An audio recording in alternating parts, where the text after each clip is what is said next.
Natural de Bauru, interior de São Paulo, convidado do podcast de hoje, entrou na publicidade movido pelo desejo de contar histórias memoráveis. Anos depois, já inserido no mercado de comunicação, ele encontrou outra motivação: abrir um negócio que desafiasse práticas tóxicas do mercado. Ao lado do sócio Pedro Tourinho, ele montou a Soco, que fez parte da Flag, até ser vendida para a Accenture Song. Com isso, a agência incorporou a marca Droga 5.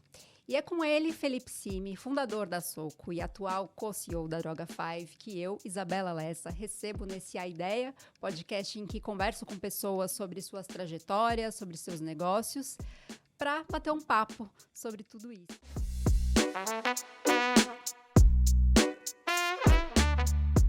Seja muito bem-vindo, Felipe. Muito obrigado pelo convite. E pela introdução muito generosa.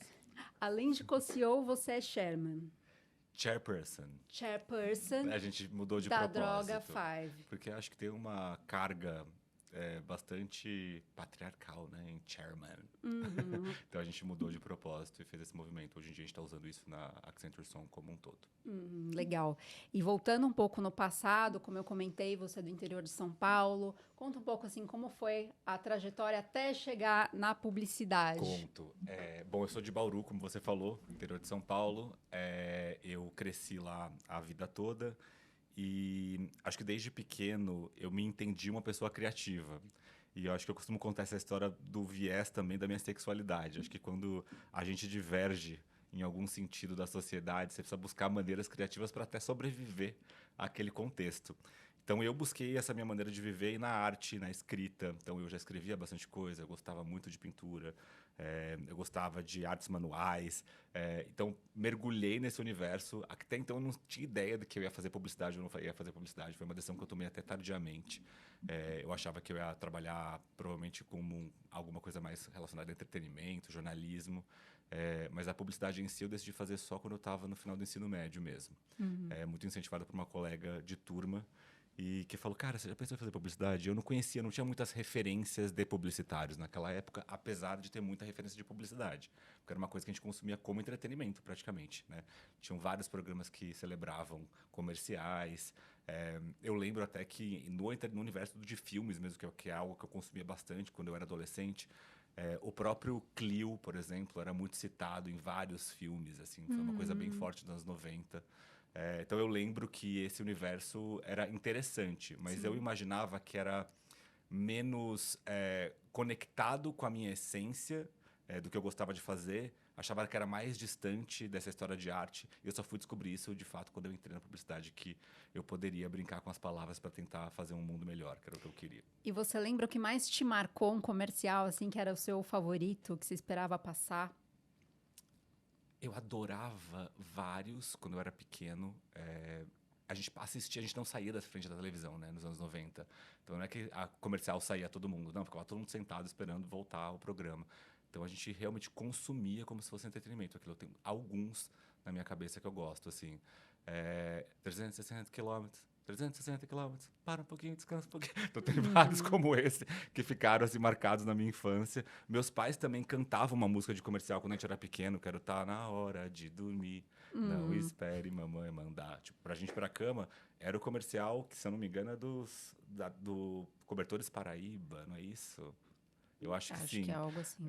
Então, assim, era parte da cultura popular, né? E acho que é uma coisa que você não se dá conta até começar a estudar. Fala, caramba, como comerciais têm de fato um impacto na cultura e na sociedade. Porque a minha música de dormir era uma música de um cobertor que passava na televisão, né? E quando a gente estava viajando de carro, a gente cantava 360 km, para um pouquinho, descansa um pouquinho, em viagem de família para o Mato Grosso do Sul, por exemplo, para visitar outra parte da família. Então, estava parte do meu contexto ali, direto da infância e da adolescência. Mas você pensou primeiro em fazer jornalismo ou fazer algo relacionado ao entretenimento? Como é que foi essa decisão de estudar publicidade? A decisão, eu pensei sim em jornalismo, entretenimento, porque acho que era onde a minha mente conseguia chegar, até onde a minha curiosidade ia para pesquisar naquela época. Eu não tinha uma referência de uma pessoa, de um publicitário, uma publicitária, naquela época, próximo de mim, da minha família, em Bauru. Eu conhecia talvez uma pessoa que trabalhasse numa agência, eu não sabia o que fazia ali dentro. por outro lado, o jornalismo era muito mais próximo, né? Então, eu conhecia jornalistas, eu lia os jornais, então acho que era mais tangível o que eu podia fazer com aquilo. E o sonho também de entretenimento, achava, putz, cinema incrível, assistia muitos filmes. Eu lembro em férias, na época que a gente ia para locadora de VHS, que era uma delícia, eu lembro de pegar as pilhas e ficava o dia inteiro na sala assistindo filme, assim, era uma delícia. Então, era um universo que me encantava bastante. A publicidade, eu fui meio que assim, foi um tiro no escuro mesmo, assim. Eu estava, talvez, em junho, julho do terceiro colegial, e eu marquei publicidade como primeira opção e decidi prestar também uma faculdade particular por terror dos meus pais, que não achavam que eu devia fazer isso, que era a SPM. Mas eu vi que ela era a melhor, tinha aqueles guias do estudante na época, e ela era a número 1 do Brasil isoladamente, assim, em publicidade e propaganda. Eu falei, cara, se ela é o número 1, talvez seja bom eu começar por lá, porque eu não conheço ninguém nesse mercado, então eu vou ter mais empregabilidade se eu sair de uma faculdade que é a número 1 do Brasil, terei mais portas abertas. Foi meu racional na época, foi só esse. E aí eu entrei na SPM assim. Decidi fazer a SPM por mais que eu tenha passado em outras. E aí você veio para São Paulo para fazer faculdade ou você já morava em São Paulo? Não, eu vim para São Paulo para fazer faculdade. Eu morava em Bauru ainda. E teve um choque cultural muito grande? Eu pergunto isso às vezes para os convidados que vêm aqui, mas por ser de São Paulo, você acha que teve muita diferença ou nem tanto? Não, era meu sonho. Eu sempre falo, até na campanha do Caboré, que a Isabela Boscov fez para mim, ela falou assim, o gay fugitivo de Bauru. Porque meu sonho era sair de Bauru, né? Porque eu queria ser quem eu era em um lugar em que ninguém me conhecesse, né? Então eu tinha um sonho de morar em São Paulo, achava São Paulo o máximo, achava todo mundo chique, achava... E aí, quando você chegou em São Paulo, a ilusão se quebrou? Totalmente, claro, né? Acho que a gente idealiza muitos lugares, muitas pessoas, e acho que aconteceu a mesma coisa na época que eu era da roça, a gente brincava, né? Aqui na roça a gente falava assim, em Bauru na época. Eu idealizava uma outra vida, assim, né? É quase um Sex and the City, né? Sim, Só que sim. na capital paulistana. Era bem na época, né, do Era bem Sex and na the época, City. assim. Então eu idealizava uma outra coisa, assim, eu achava que era um outro tipo de cidade. Para mim era Nova York do Brasil, assim. E acho que ela não deixa de ser em vários aspectos, mas acho que no dia a dia a construção se faz com os laços que você constrói, né, com os amigos que você tem e com a sua rotina. E a minha rotina, basicamente, naquela época, era bem dura, assim. Era Tipo, parecida com a da Carrie, que mora no pouco. Upper East Side, fuma um nem um pouco. cigarro, Acho que compra um só o sapato. cigarro, só o cigarro, talvez naquela época. Mas não, a minha realidade era completamente diferente. Eu estudava de manhã e tinha 2 empregos. Porque é óbvio que eu queria provar para minha família que eu conseguia me virar sozinho, né? E esses Fazendo dois, uma particular. e esses dois empregos eram na área de publicidade já ou não? Eu entrei na empresa júnior da faculdade. E a empresa júnior tinha uma bolsa auxílio. E eu entrei justamente para ter essa bolsa auxílio. Eu não sabia nem o que ia fazê-la. Mas foi excelente essa minha experiência. E depois eu também dava aula de inglês. Foi muito bom para mim essa experiência na empresa júnior, porque era uma mini empresa, não era uma mini agência. Eu até entrei na agência SPM primeiro. Então, meu primeiro emprego foi de web designer. Eu lembro disso quando eu entrei na agência SPM. Mas eu mudei para a empresa júnior só porque tinha bolsa auxílio. E aí ajudava, evidentemente, nas contas. Só que era mais focado em marketing e não em criação, que era o que eu queria fazer. E tudo bem, porque eu falei assim, putz, eu tô aqui para aprender, vou me enfiar nesse negócio. E a gente que trabalhava para clientes reais na época. Então, foi lá que eu conheci a pessoa que me deu meu primeiro estágio. Foi onde eu comecei minha carreira. Então, como eu não conhecia ninguém em São Paulo, foi o lugar também que me abriu todas as portas. Onde, inclusive, eu construí meus melhores amigos até hoje. Conheci todos na empresa júnior, vários, inclusive, trabalham comigo ainda. Na agência. Né? A gente ainda está juntos. O Matheus, da Flag, Sim. conheço dali. Né? A esposa do Zig, de Bauru e dali. Né? Então, tem várias pessoas em volta ainda. Meu melhor amigo também está na Droga 5 agora. Conheci lá. Então, esses laços a gente forma para sempre, né? Porque tá todo mundo de fora de São Paulo, então a gente ficou muito unido. E foi lá também que eu conheci o mercado de trabalho. Eu conheci como se faz um plano de marketing, como se faz recomendações estratégicas, o que de fato você analisa para tomar decisões sobre um produto, para além da comunicação, mas também para o preço, para a distribuição. Era bem completo, assim, bem completa a experiência de trabalho em consultoria para marcas. E eram empresas grandes que contratavam o serviço da SPM Júnior. Reckitt Benckiser, nesse nível, assim, de empresa. Então, a gente tinha também uma porta muito grande para se apresentar para o mercado como profissionais. E foi nessa que eu conheci a Isabel Mazagão, que foi a minha primeira chefe. Hoje ela está na Suzano. E ela que me deu um estágio, assim, que eu entrei na Hershey's como estagiário de marketing.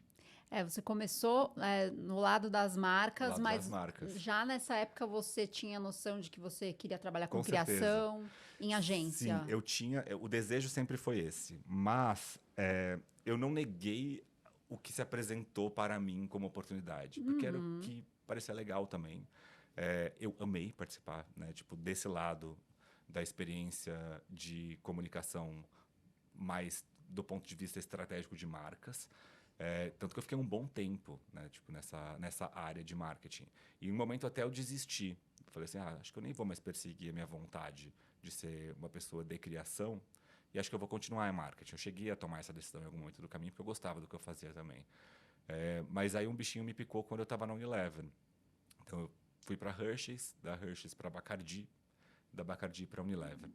E a Hershey's e a Bacardi não tinham muita verba de marketing. A Hershey's tinha acabado de chegar no Brasil.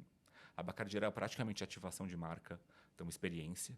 Quando eu cheguei na Unilever, eu fui para trabalhar com Seda. E Seda era a marca que tinha mais verba de marketing na Unilever. Então eu me encontrei assim num paraíso, né? Eu tinha agência de comunicação, eu não tinha agência de publicidade nas outras marcas ainda. Então foi onde eu vi uma agência trabalhando ali do outro lado pela primeira vez, de perto.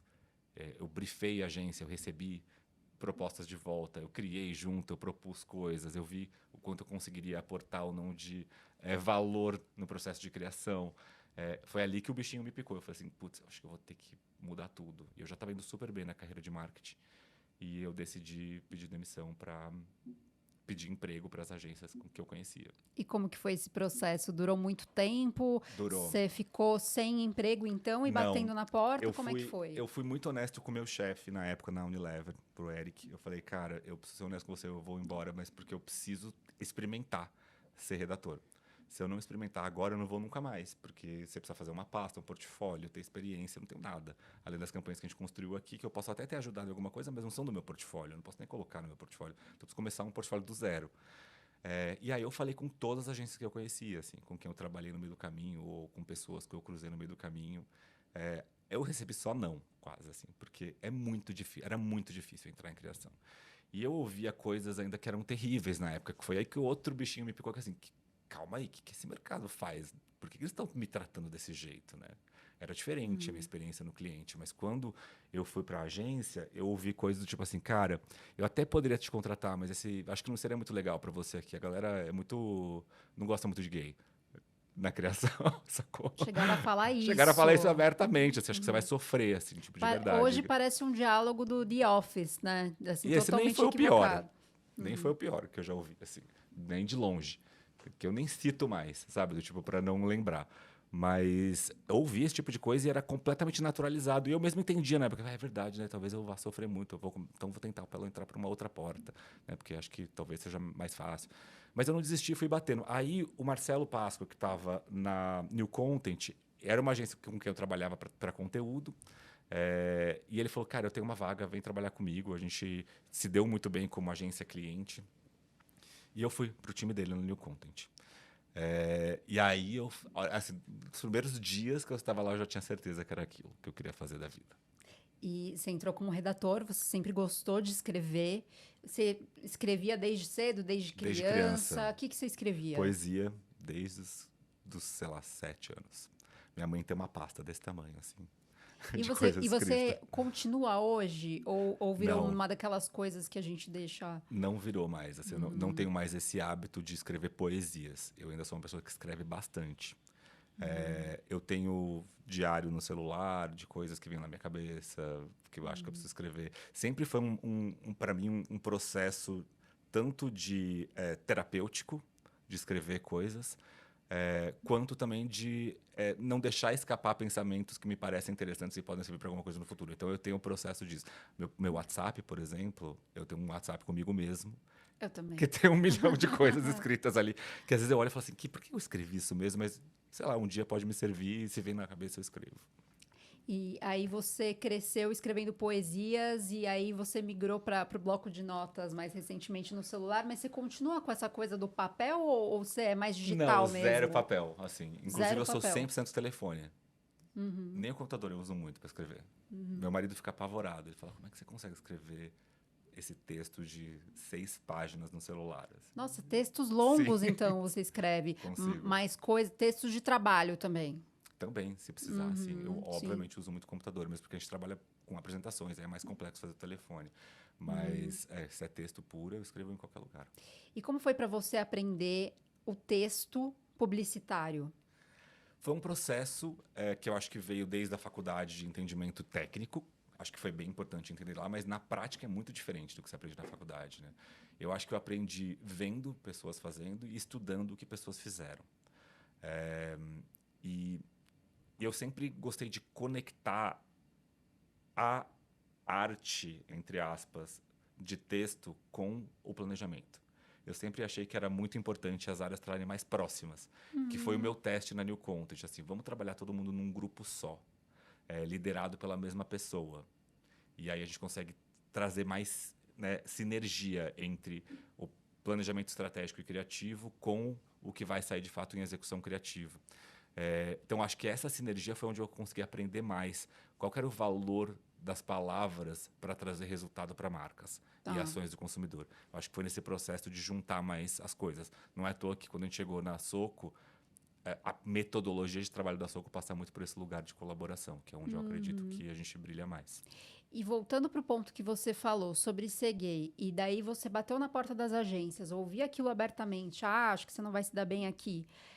Como é que foi essa vivência no mercado publicitário até você falar, vou abrir uma agência para... Porque também foi isso a Soco, né? 100%. Eu acho que assim, a minha violência, se a gente pode dizer assim, acho que ela foi muito menor do que outras violências que outras pessoas sofreram nesse mercado.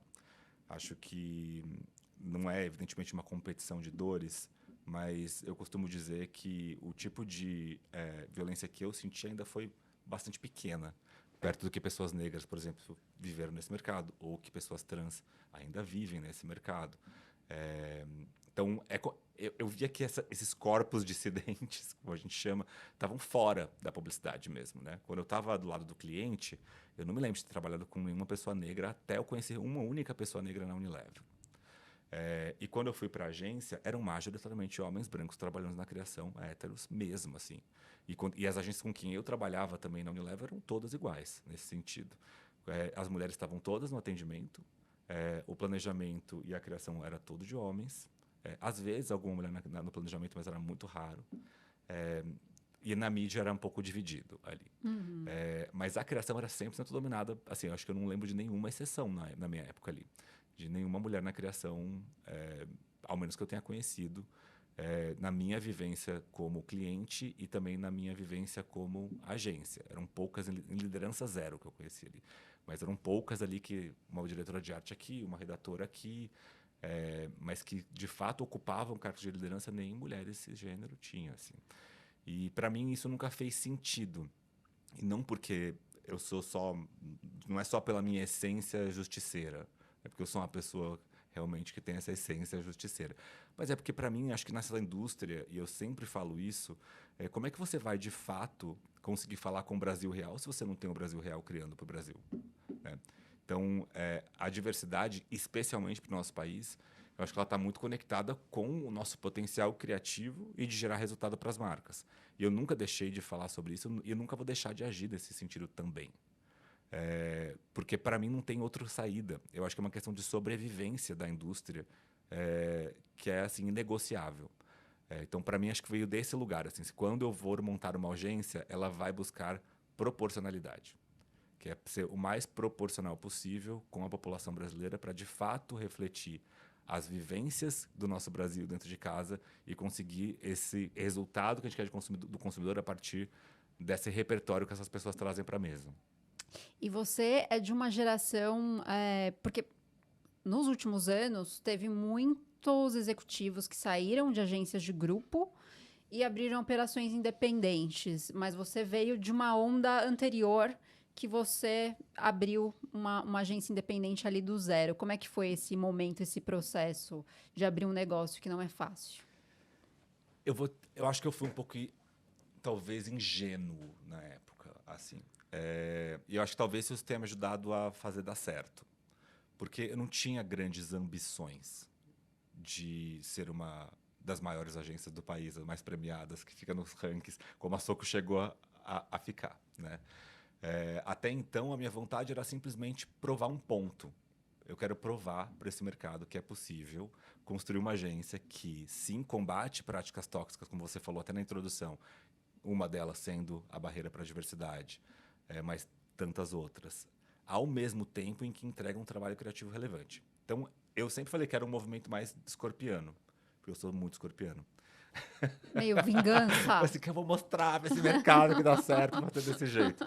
E eu, nessa onda de provar um ponto, eu montei a agência ali dentro da Flag, porque eu já trabalhava lá na Cubo, né? Então eu montei essa agência dentro da Flag, num lugar quentinho, que eu já conhecia as pessoas, em que eu tinha um espaço para trabalhar, em que eu podia usufruir da estrutura e ter respaldo dos sócios da Flag, sendo meus sócios. Então, acho que foi um lugar também que já incentivava o empreendedorismo, né? Tinha muita coisa nascendo ali. E eu acho que eu fui mais uma dessas coisas nascendo lá. E de fato, assim, honestamente, eu não sabia que ia ser grande. Então, minha vontade era só ser relevante. Provar esse ponto por meio do trabalho e do tipo de pessoas que a gente vai construir essa agência fazendo esse trabalho, né? E aí, quando ficou grande, foi um sustão. Assim, né? Foi um processo, inclusive, assim, que a gente mesmo se questionou muito se era isso que a gente deveria fazer de verdade para manter a nossa essência. Quando é que foi esse momento? Foi já quando vocês faziam parte da Flag? Foi em 2019. Quando vocês incorporaram a Cubo CC ou antes Foi ainda? antes. A Cubo foi em 2021 que a gente incorporou. E até muito maluco também, né? Mas voltando antes disso, em 2019 foi quando a gente teve a chance de querer ou não dar esse passo. E eu sempre falo isso para as pessoas, que é muito verdade. Até 2019 a gente vivia numa comunidade hippie da Bahia, onde todo mundo de fato se comprometia e conseguia não ter nenhuma prática tóxica na agência. Acho que a gente era em 50, 60 pessoas. Era tudo muito diferente, porque todo mundo era próximo, mesmo sendo 100% remoto desde o primeiro ano, que era diferente já para a época. Então, a gente estava muito preparado para a pandemia, por exemplo, quando aconteceu. Mas em 2019, a gente teve a chance de dobrar de tamanho em meses, porque a gente teve uma proposta de um cliente para fazer isso. E a gente ficou alguns dias decidindo se a gente ia fazer isso ou não. Debatendo, eu, Brisa, vamos, não vamos, Pedro, Torinho. E a gente decidiu, junto com a liderança da agência, por sim. A gente discutiu isso com todo mundo. Naquela época, inclusive, as decisões eram todas muito abertas entre as 50 pessoas. Assim.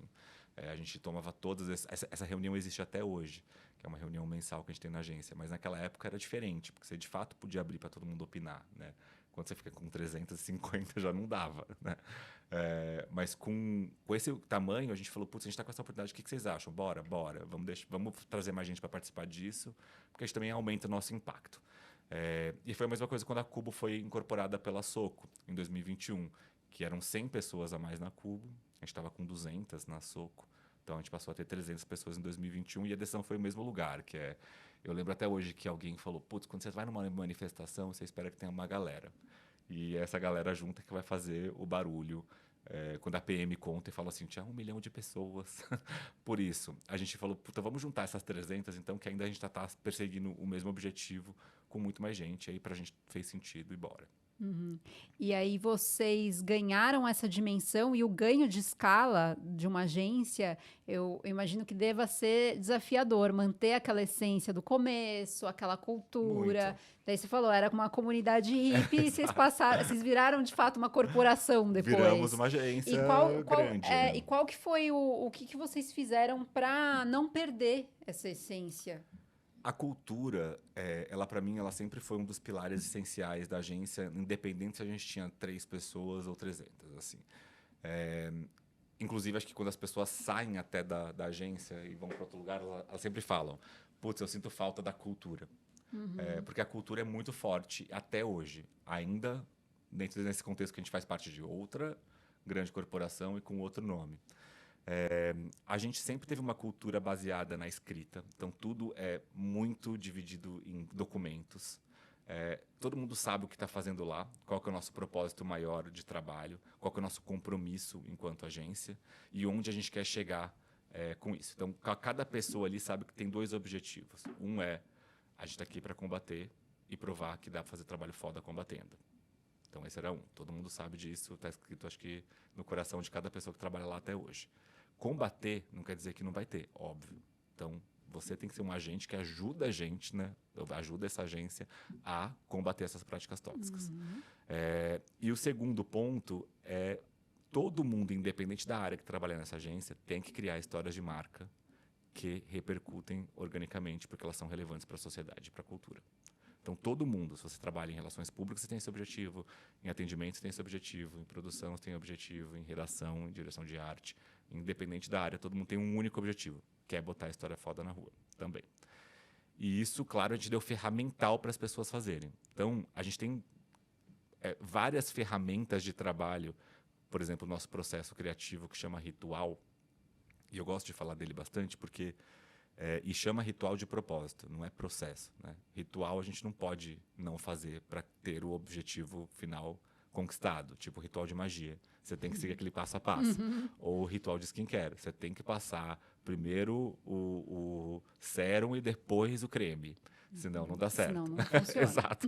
O nosso ritual de trabalho é igual. Assim, você tem que seguir aquelas etapas de trabalho com o seu time, para que no final a gente obtenha o resultado que é ter essa história de marca incrível, que vai repercutir organicamente e que vai ajudar a gente a provar que combater a prática tóxica não está relacionado a não ter trabalho bom.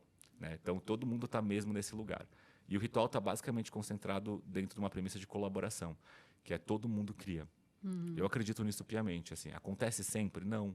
Não é sempre em todos os projetos que dá certo. Às vezes fica concentrado na criação mesmo e outras vezes não. Mas a gente força para não ficar.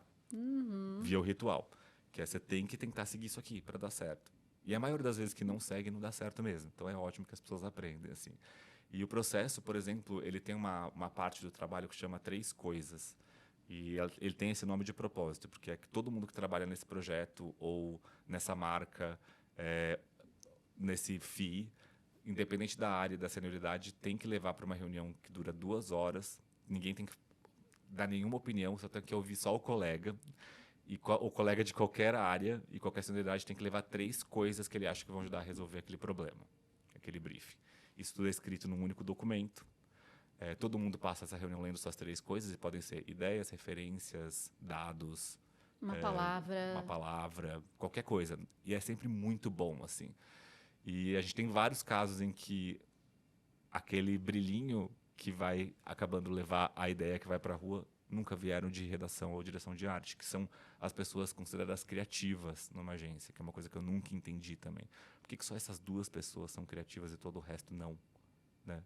E para mim isso nunca fez sentido. Por isso que eu gosto muito desse processo e a gente tem vários casos interessantes, tipo Marca na Lata, agora na Antártica, que foi um projeto super premiado, teve 3 leões em Cannes.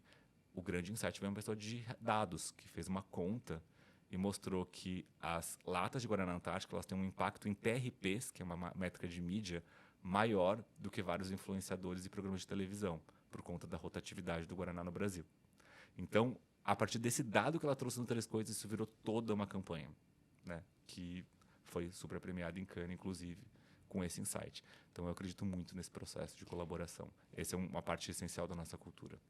E qual que foi o momento em que você percebeu que a sua vingança, se é que teve esse momento, a sua vingança... Eu amo que a gente já tá falando assim, né?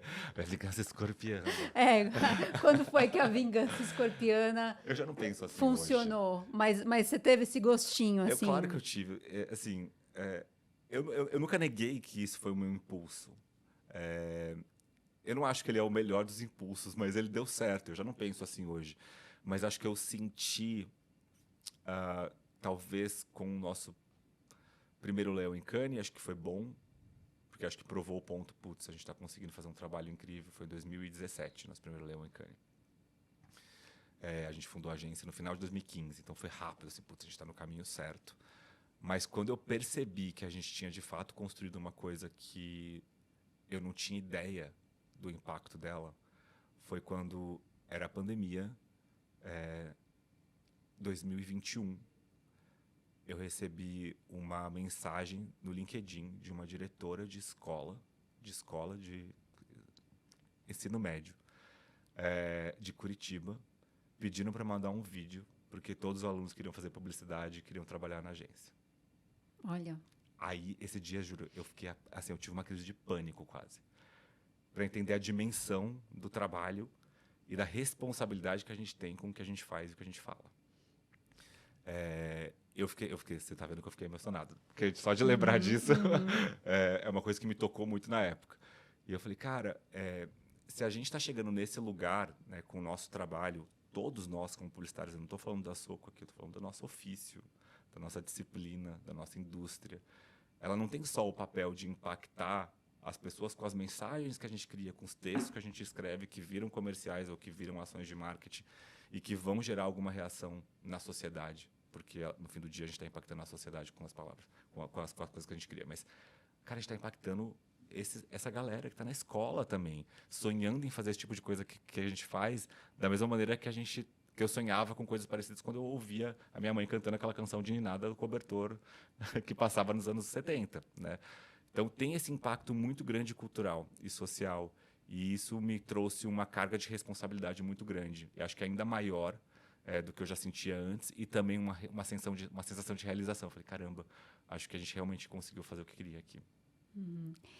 Passou da vingança escorpiana para um estado mais de gratidão e aquela coisa benéfica, né? De quando você percebe que o que você fez, sim, mas para deu mim impacto. foi menos aquela coisa da gratidão autocentrada, e foi mais para fora. Foi assim do tipo, caramba, que responsabilidade que a gente tem. Assim, tanto que eu dividi isso que aconteceu com toda a liderança da agência. Falei, é esse tipo de coisa que a gente está fazendo. Assim, a gente tem que ter muito responsável com cada coisa que a gente faz. E quando você lançou a Soco, como você contou aqui, você não tinha muita noção, assim, dos negócios, era meio ingênuo. Mas aí teve esse ponto de virada muito importante, que foi a venda da Soco para Accenture Song, para fazer, né, para absorver ali, para adotar a marca Droga 5. Ali você já tinha mais repertório, mas como foi essa tomada de decisão? O que pesou? Você considerou o que para tomar essa decisão? Várias coisas. Acho que primeiro ao longo da nossa trajetória como agência independente, porque a gente era parte de um grupo independente.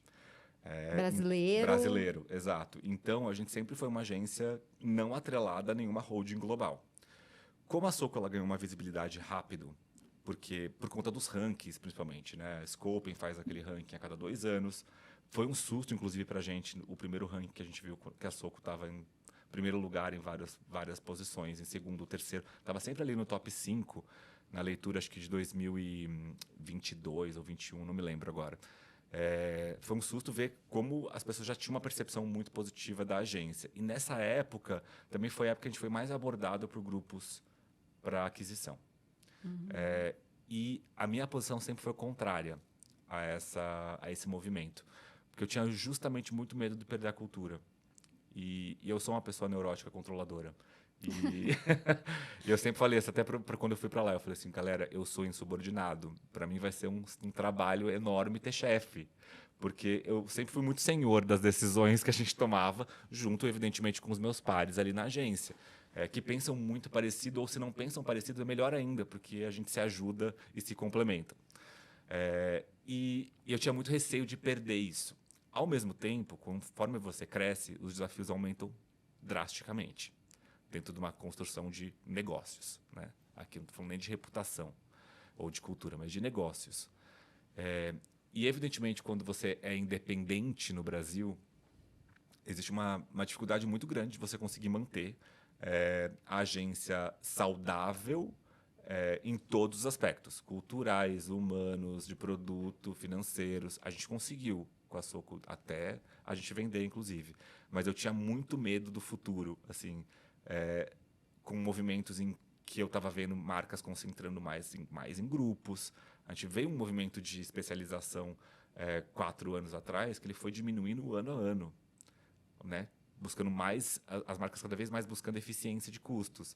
Com isso, concentração em grupos. E eu fiquei muito receoso desse movimento a gente perder também valor, porque evidentemente custa mais caro trabalhar com grupo independente, com agências independentes do que com grupos, porque a gente não tem, por exemplo, um grande volume de mídia que ajuda a amortizar muito dos custos por conta do modelo de remuneração de mídia no Brasil. É um jogo que a gente nunca jogou. Não sabia jogar direito, inclusive. E para isso a gente contava 100% com o valor do trabalho mesmo. Então o cliente percebia o valor da agência maior e por isso pagava mais. Mas até que ponto isso era sustentável? A gente já estava vendo um movimento de as pessoas falarem, putz, vocês são mais caros, é difícil. Ah, nossa, tá caro fazer projeto com vocês versus outras agências. E a gente sabia que sim. Porque aí a gente está brigando com o estúdio das pessoas que saíram de grandes agências e abriram os estúdios de criação e os grandes grupos que tinham um preço super competitivo por conta da amortização de mídia. Então a gente ficou nesse meio, e esse meio é perigoso. Foi o momento que a gente parou para ouvir melhor. Assim, não, vamos ouvir então o que as pessoas têm para oferecer para a gente, porque pode ser que a gente vai precisar de ajuda rápido, né, em alguns anos. E nessa abertura para ouvir, o David sempre foi assim, o meu ídolo na publicidade. Sempre foi a sua referência. A maior referência de todas, assim. Eu nunca... tanto que quando ele veio falar comigo a primeira vez, eu falei assim, eu preciso te contar, assim, tem uma parte nossa que a gente copiou da Droga Vibe, assim, deliberadamente, que é a coisa de earn media. Ele falava muito já sobre esse impacto cultural das ideias. A primeira ideia que bombou da Droga 5, que é do Air Force americano, do avião da Força Aérea Americana, que eles picharam, isso viralizou. Era a minha referência de, putz, isso aqui é uma ideia desformatada de publicidade. E tem o objetivo de gerar impactos orgânicos. Então, eu aprendi aquilo ali com ele e trouxe para o discurso da agência também. Então, quando ele veio, eu já fiquei encantado. Falei assim, caramba, existe uma chance da gente virar Droga 5, que sempre foi a minha maior referência de agência no mundo. Assim. Então, isso já me encantou e me abriu muito mais. Então, teve esse ponto que para mim foi importante. Eles já tinham a gente até teve uma conversa anterior, tipo uns anos antes, que não fez sentido para ninguém. Mas a hora que veio dessa vez, para a gente fez muito sentido por esse medo do futuro, com o que estava acontecendo com a indústria, onde estava apontando a tendência e o que a gente estava já sentindo do mercado. E também por esse lugar de sinergia. Assim, acho que eu vejo muita sinergia do que a Soco e a Droga 5 sempre se propôs a ser. Uhum.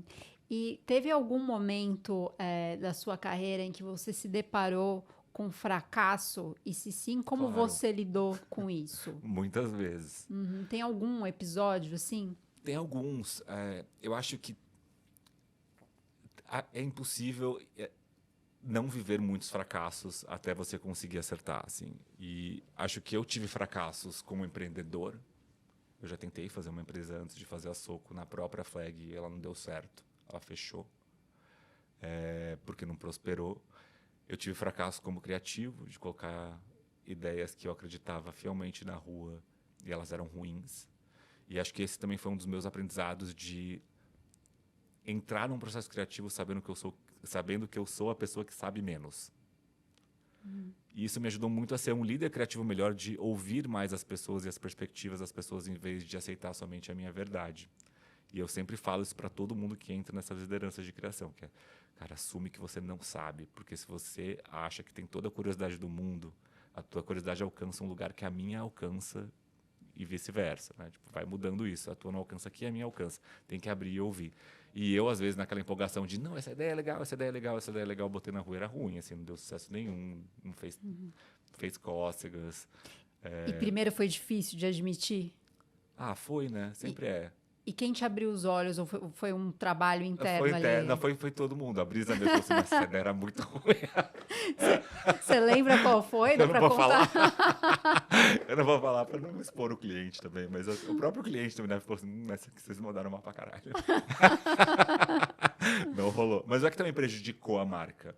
Mas são, às vezes, ideias que não tem a atração toda que a gente esperava. Passou batido, não poderia ter Passou batido, exato. investido tempo e dinheiro em algo sabe, melhor. Outras coisas também, que assim, eu sempre tive uma energia realizadora muito grande. Então, para mim, ideia boa era dar na rua. Quando eu era mais novo. E quando, no começo da Soul, que a gente recebia umas verbas assim, pífias, Cara, tipo assim, olha, você tem 35 mil reais. Eu lembro que era exatamente esse valor, inclusive. 35 mil reais para fazer essa campanha. É pouco, 35 mil reais pra fazer uma campanha. E tinha muita ambição. E eu lembro que assim, a gente pegou um projetor para fazer os cenários. Uma pessoa que era uma pessoa que declarava poema para fazer uma peça para uma marca que eu não vou dizer qual é. E esse negócio, evidentemente, nunca foi pra rua. De tão horrível que ficou, assim. A gente sempre usa esse exemplo na agência. De assim, nossa, gente, assim, a gente tem que tomar cuidado para não se empolgar também. E dar os alertas corretos para o cliente quando a gente tem alguma limitação como essa. E para quando você trabalha com ideias, seja na publicidade, seja em outras áreas, você acha que então é preciso ter um desprendimento assim do ego do Claro, preciosismo? 100%. Como é que se alcança esse lugar? E é por isso até que eu acredito na colaboração, porque eu acho que se você coloca o ego na equação, 100% do seu ego, a chance de fracasso é enorme. Não é à toa que as 2 vezes que eu coloquei, eu também me ferrei, né? E acho que é bom as pessoas saberem disso. Por isso que a gente fala tão abertamente sobre esses problemas dentro da agência. Porque dentro do processo que a gente criou, a ideia de ter essa multidisciplinaridade, esses multi-olhares, essas multivivências, trazendo suas perspectivas para a resolução do problema, é justamente para tirar os vieses, inclusive o viés do seu próprio ego. É um viés, assim como o viés de raça, assim como um viés de gênero, né? Assim como um viés de canal, né? Pensar para criar para televisão, né? Tem vários vieses dentro do processo criativo. E a gente só consegue tirar esses vieses trazendo questionamentos para o processo criativo ou novas perspectivas. Se tiver as 2 coisas, tanto melhor. Então, para mim, se a gente não tem isso, a gente não tem o melhor. E eu não estou falando de brainstorming, porque eu odeio brainstorming, assim, tipo, com todas as minhas forças. Eu sou absolutamente contra o brainstorming. Por quê? Porque você tende à mediocridade. Todo mundo quer agradar todo mundo, e aí você chega num lugar que você está fazendo um Frankenstein que não serve para nada. Mais um processo de colaboração, de perspectivas, que ninguém tem que concordar com nada, mas que todo mundo que vai decidir está ouvindo, independente da área, está ouvindo a pessoa de planejamento, está ouvindo a pessoa de criação, está ouvindo a pessoa de produção, está ouvindo a pessoa de relações públicas, já conseguem concatenar entre elas que isso aqui tem potencial, galera, concordam? Concordo. E aí já consegue construir uma história em volta daquilo juntos. E tem uma sensação também de que todo mundo é coautor. E eu sempre achei isso muito importante dentro do nosso propósito e compromisso. Que a gente está fazendo isso junto, a gente está combatendo isso e a gente quer chegar aqui. Então, todo mundo tem que ter a mesma ambição nesse lugar. Eu acho que esse é o segredo para você tirar o ego da equação. E qual foi a melhor ideia que você já teve? Seja na criação, né, como criativo. Fala primeiro de uma ideia que você julga que foi muito boa dentro do seu trabalho como criativo. Eu acho que a melhor ideia que eu já tive foi criar Soco. Eu acho que a Soco é um filho. Eu acho que ela é talvez a minha melhor força criativa aplicada para a realidade, com certeza. Acho que ela acho que não conseguiria escolher uma ideia de um cliente, porque tem várias campanhas que eu sou bastante orgulhoso de ter feito, várias ideias que eu sou bastante orgulhoso de ter feito, participado, etc. Mas acho que essa é o meu bebê, assim, que eu tenho muito orgulho do que ela foi construída. E deve ter sido muito difícil ter se despedido da marca Soco. Claro, eu não nego isso, não. É um processo de luto da marca, mas é que assim, me ajudou muito. Eu já superei, mas facilitou por quê? Porque a marca que estava chegando no lugar da Soco era a marca que eu mais admirava no mundo. Por mais que as pessoas aqui no Brasil achem que é uma farmácia. A Droga5. Tem esse meme pronto. Tudo bem. Aí a gente tem um outro desafio. Você já explicou isso pro David Droga? Que aqui é droga farmácia. Ou outra coisa, né? Também é maravilhoso. Mas eu acho que assim, as piadas são ótimas. Eu dou risada com todas elas, tá? Acho que o nosso desafio agora é outro. Cara, e a gente sabe construir marca de publicidade. Olha o que a gente fez com a Soco em 8 anos. Né? Tipo, até ela chegar no ápice do ranking ali. A gente vai conseguir construir a Droga5, que já tem uma puta reputação global, atrelada à reputação que a Soco também já tem. Então, acho que eu não me preocupo com isso, não. E eu até me divirto com as piadas. E qual que foi o trabalho publicitário? Tem algum que você viu recentemente que você acha muito inspirador? Você diz de outras agências. De né? outras eu sou muito agências. fã de vários trabalhos de outras agências. Tá? Adoro elogiar a colega. Acho que a UMAP tá dando um show. Adoro o Felipe. Acho um cara incrível. E eu acho que o trabalho, principalmente que eles estão fazendo para o Boticário, louvável. Assim, lindo. Eu me arrepiei de lembrar agora do filme Dia das Mães, por exemplo, novo. Mas não é o único. Acho que eu fico mais animado com constância, consistência, visão. Porque quer dizer que existe, de fato, uma integração entre áreas, entre cliente e agência, sobre para onde a gente quer levar essa marca. E ali eu acho que é um trabalho impecável que Renata Gomide, Felipe Bartolomeu e time estão fazendo ali com o Boticário. Acho que incrível. E olha que eu trabalho com concorrente. Por favor, não leva no bate em mim, mas é que realmente é muito bom. E, e como que você se mantém inspirado para lidar com os negócios, para lidar com esse trabalho que é muito pautado pela criatividade, pelas ideias, em um mundo em que a gente fala muito sobre brain rot, Ai, sobre sim. exaustão de telas. Qual que é o seu exercício aí para se manter inspirado? É consumir a cultura mais inútil possível. RuPaul's Drag Race, eu lembro que você sempre foi fã. Qualquer reality. Quanto pior, melhor. Eu amo, gente. Eu adoro uma bagaceira.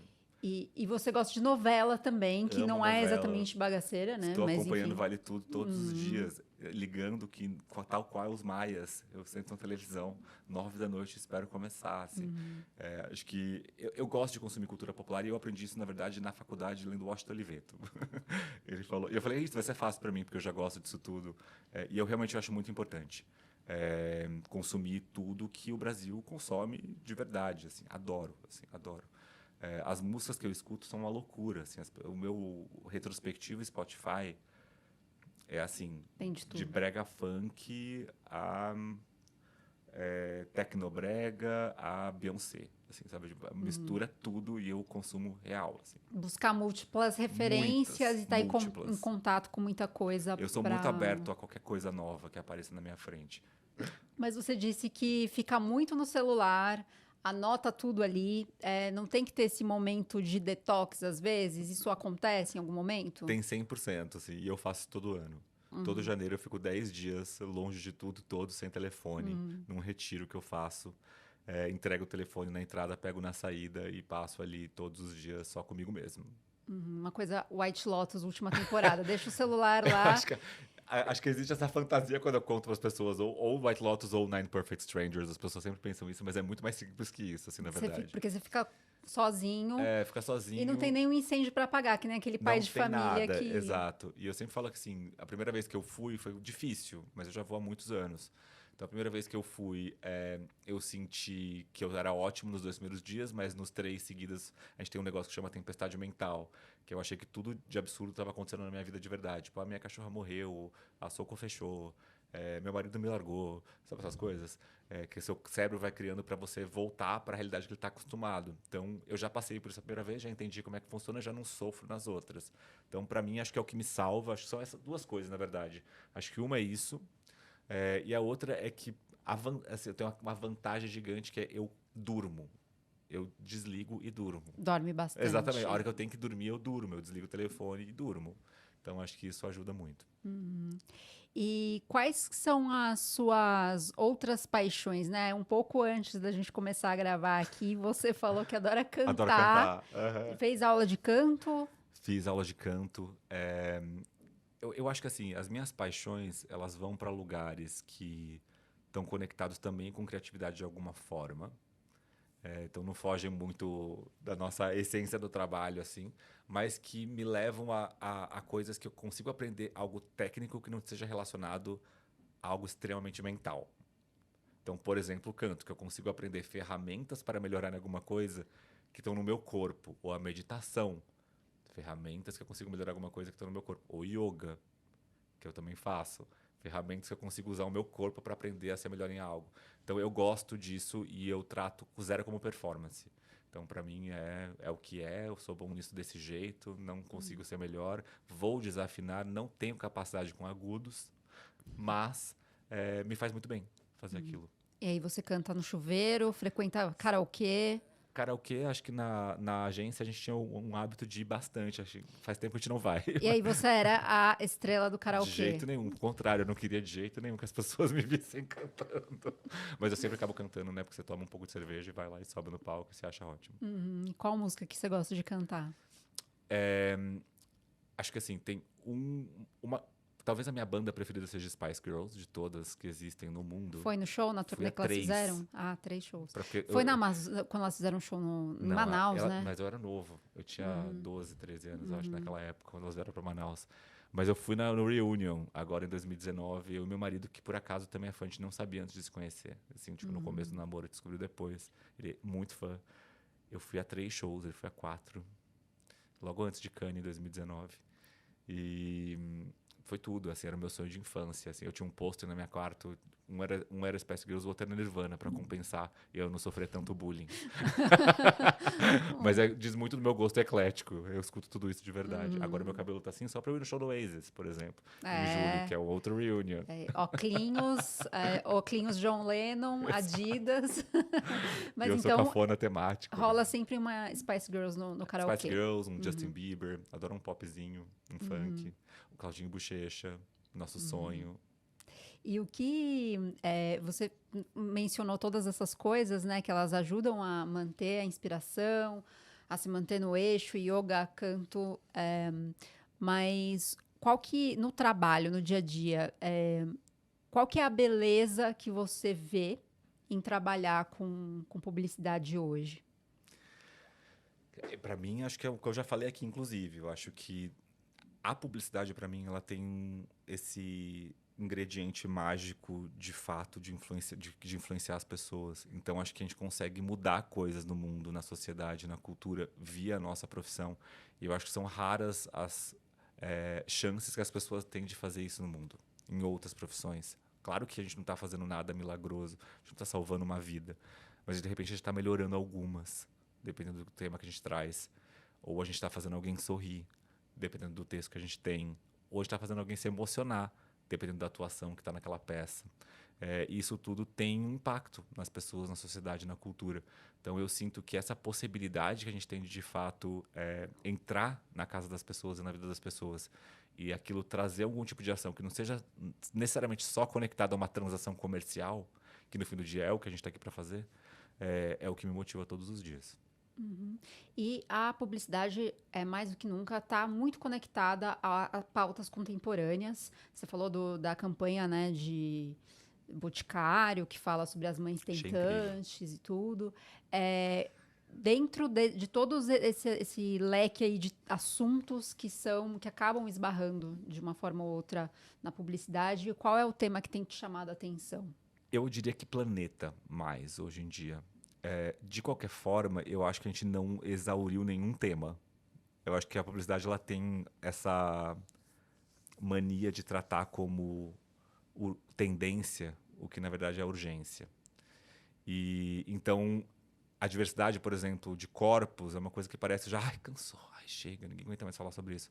Pô, mas você não vai mudar as coisas em 2 anos só porque você acha que ninguém aguenta mais falar sobre raça, ou sobre pessoas trans, ou sobre pessoas com deficiência, que são ainda menos faladas, e ainda mais grave o caso, principalmente na nossa indústria, que a gente está fora da lei, né, segundo o censo do Observatório da Diversidade.